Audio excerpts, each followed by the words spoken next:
말씀을 정리하도록 하겠습니다. 예레미야서 51장 11절에서 19절인데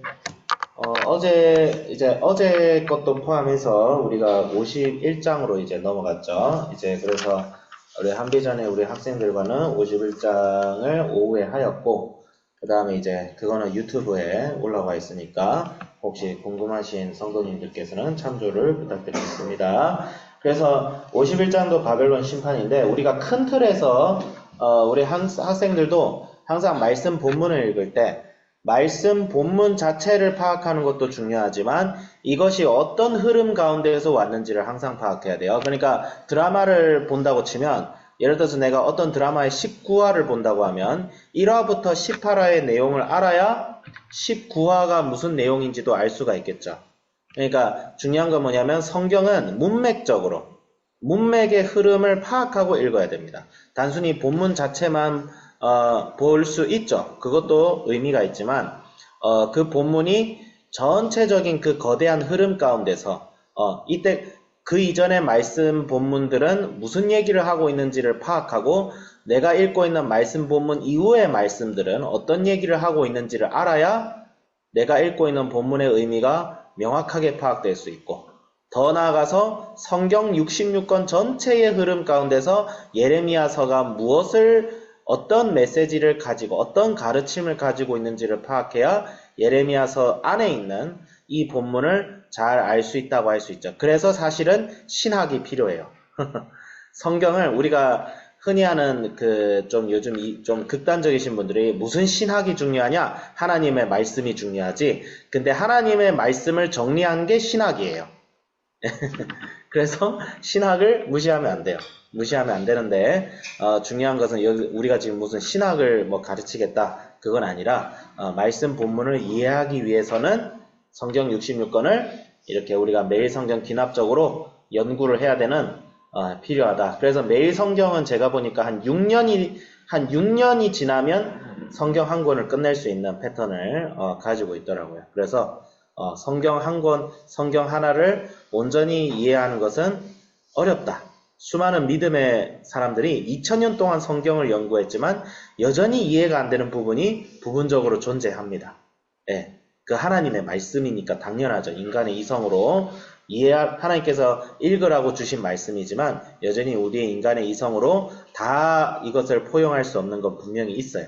하지만 그럼에도 불구하고 하나님께서는 하나님의 말씀을 어떤 미스터리한 것으로 남겨두지 아니하셨다. 그렇게 보시면 될 것 같습니다. 그래서 이 말씀 우리가 하나님께 45장부터 51장까지를 어떤 예레미야서 전체를 조각을 낸다면 45장부터 51장을 한 조각으로 낼 수 있을 것 같아요. 그럼 45장에는 뭐로 시작해요? 선지자 바룩이 한탄합니다.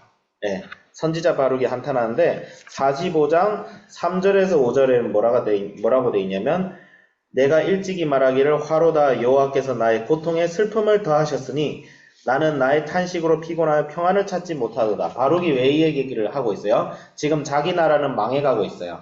지금 바벨론에 의해서 예루살렘 성이 포위가 돼가지고 예루살렘 성과 성전은 구원받을 길이 없어. 바벨론은 포위를 해가지고 이제 예루살렘을 함락시키고 있어. 그러니까 지금 이미 망했어요, 사실. 망해가고 있어요. 이때가 요아김 넷째 해였는데 바룩 입장에서 답이 없는 거예요. 하나님의 심판이 이제 임박한데 예루살렘 사람들은 회개하는 사람이 1도 없어요. 애굽으로 가자, 바벨론으로 가자, 하나님을 의지하지 않고 무슨 애굽파, 바벨론파 나뉘고 있을 상황 때에 이제 예레미야가 그 얘기 하는 말이에요.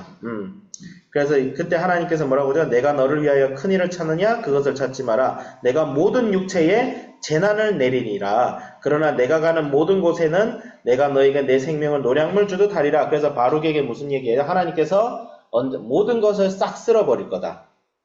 예루살렘뿐만이 아니라 우리 이방인들의 세계, 모든 열방을 하나님께서 심판하시고 바벨론도 심판하실 거야. 그 다음에 새로 하나님께서 모든 것을 새롭게 하실 거야. 그 약속을 그 예언을 지금 선지자 바룩에게 예레미야가 하고 있어요. 그러면서 45장이 이 에피소드가 등장한 다음에 46장부터 51장까지 모든 열방이 심판을 받고 있는 모습이 나옵니다. 그래서 우리 했던 거 다 기억나시죠? 46장에는 먼저 누가 심판을 받아요? 46장에는 애굽이 먼저 심판받아요. 이집트.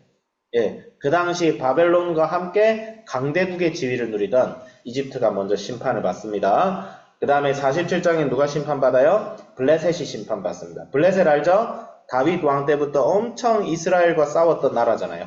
블레셋 심판하고. 48장에는 모압을 심판하죠. 교만한 자 모압을 심판하고, 49장 1절에서 6절은 암몬을 심판하고, 49장 7절부터 22절은 이제 에돔을 심판하죠. 에서의 자손인 에돔을 심판하고, 그 다음에 49장 23절에서 39절은 그 외 여러 도시 국가들, 다메섹, 게달, 하솔, 엘람, 이런 그 당시 고대 이스라엘 주변부에 있던 나라들 다 심판합니다. 그리고 최종 보스로 50부터 51장에 바벨론을 심판하는 거예요. 바벨론은 요한계시록에서는 세상 그 자체, 사탄 마귀의 나라로 나옵니다. 예. 그런데 바벨론을 심판한다. 야, 바벨론을 내가 멸망시키고 심판할 것이다. 그러니까 그 바벨론에서 나오라. 이스라엘 백성들아, 이제 바벨론에서 나오라. 내가 이 바벨론을 심판하고 너희들은 약속의 땅으로 갈 것이다. 그 얘기를 하는 거예요. 그것이 신약에 와서는 어떤 의미로 부여가 되어 이제는 바벨론은 세상이고, 우리는 뭐예요? 이 바벨론이 멸망할 때 우리는 이 바벨론에서 떠납니다. 그럼 어디로 가요? 하나님 나라. 완성될 하나님의 나라로 우리는 이제 영원히 이주하고 거주하게 되죠. 예. 그럼 지금은 뭐냐? 우리 지금은 뭐예요? 그 약속을 기다리면서 바벨론 땅에 살고 있는 이스라엘 백성들처럼 우리는 이 땅에서 살고 있어요. 이 땅에 살고 있으나 이 땅의 세상과는 구별된 삶. 어떤 삶이에요?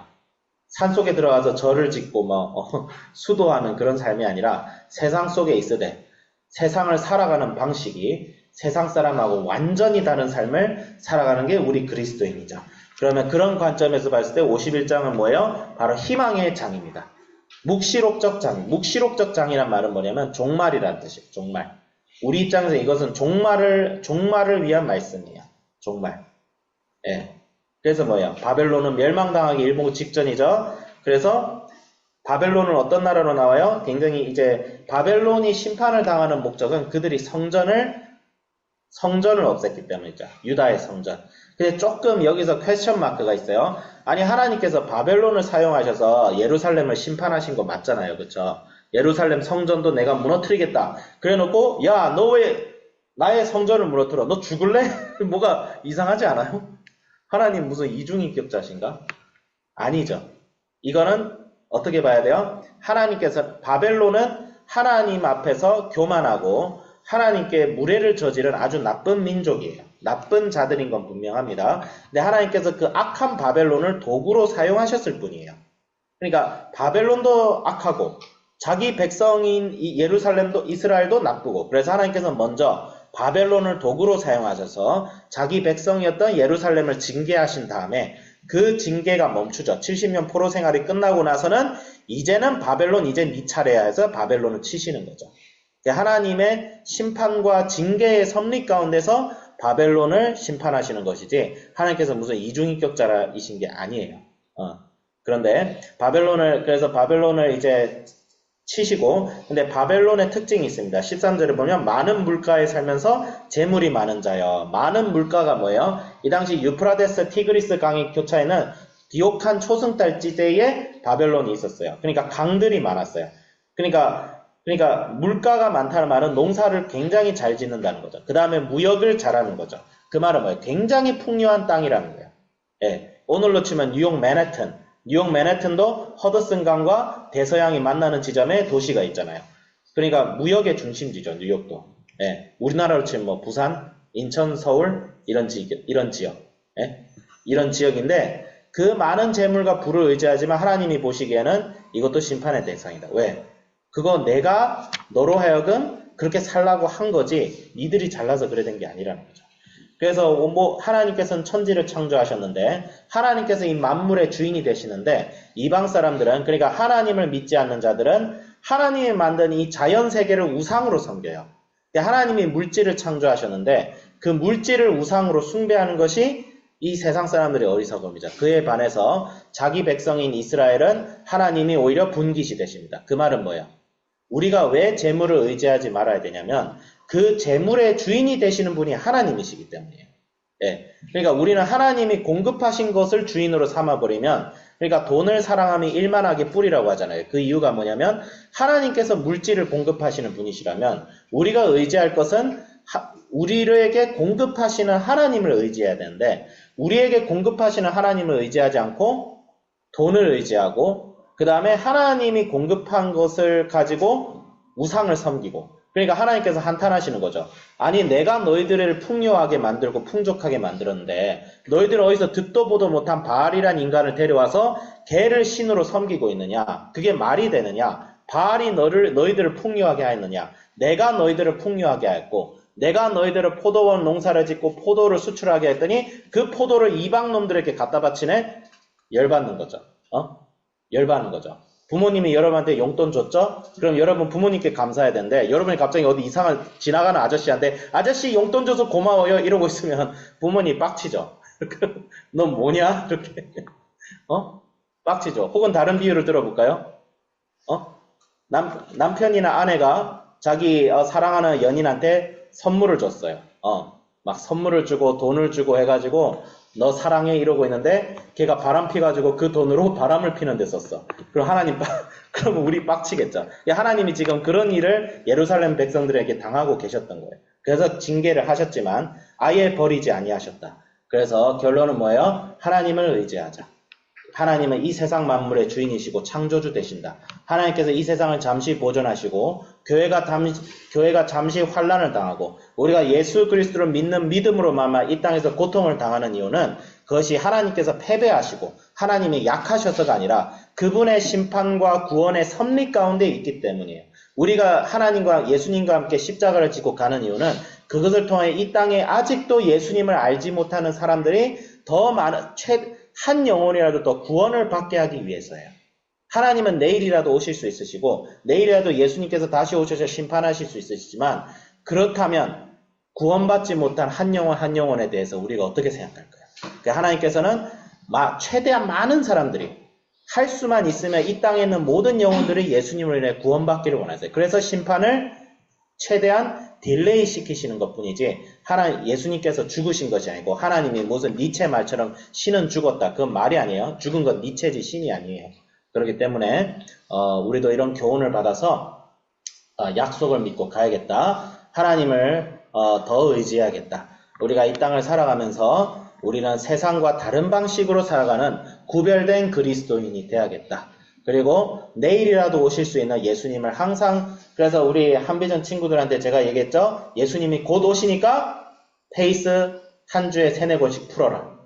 예수님이 곧 오시니까 오늘도 있을 나의 직장과 사업에 최선을 다하자. 예수님이 곧 오실 테니까 정말 내가 할 수 있는 모든 일에 아이고 안녕하세요. 네, 얘기가 많네. 자, 네. 예수님께서 곧 오시니까 오늘 하루에 1시간이라도 낭비하지 않고 결승선이 가까울수록 우리는 더욱 다른질하겠죠. 달리기 선수라면 그와 같이 우리가 살아야겠다. 이렇게 적용을 해봅니다. 기도하겠습니다. 하나님 아버지 감사합니다. 주여, 주님께서 우리를 우리의 분깃이 되십니다. 이 세상의